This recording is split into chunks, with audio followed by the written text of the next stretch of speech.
Presiden Amerika Serikat gelisah, negara-negara barat ramai-ramai ingin mengakui Palestina. Adapun setelah Perancis menegaskan ingin mengakui Palestina sebagai negara, Inggris, Kanada hingga Portugal ramai-ramai mengikuti keputusan Presiden Perancis Emmanuel Macron. Negara-negara barat itu ingin mengakui Palestina sebagai sebuah negara. Pengakuan itu akan dilakukan dalam sidang Majelis Umum PBB pada September 2025 nanti. Juru bicara Gedung Putih Karoline Leavitt mengatakan Trump tidak suka dan tidak setuju dengan keputusan negara barat yang ingin mengakui Palestina. Menurut Trump, mengakui negara Palestina menguntungkan Hamas. Sedangkan Hamas selama ini telah menghambat gencatan senjata. Trump bahkan mengancam akan mempersulit Kanada jika benar negara tersebut mengakui Palestina. Trump mengancam pengakuan itu akan mempersulit tercapainya kesepakatan perdagangan Amerika Serikat dengan negara tetangga.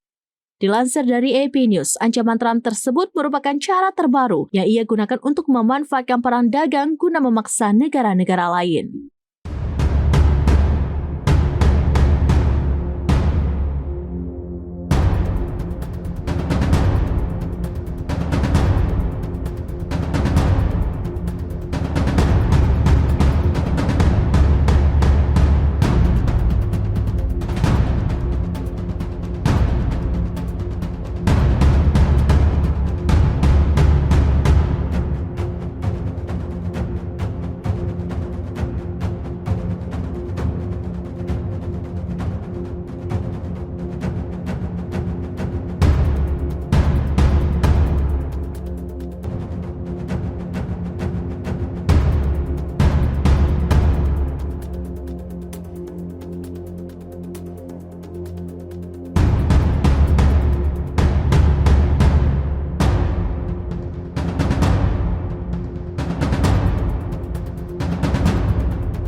Download Tribun X sekarang, menghadirkan lokal menjadi Indonesia.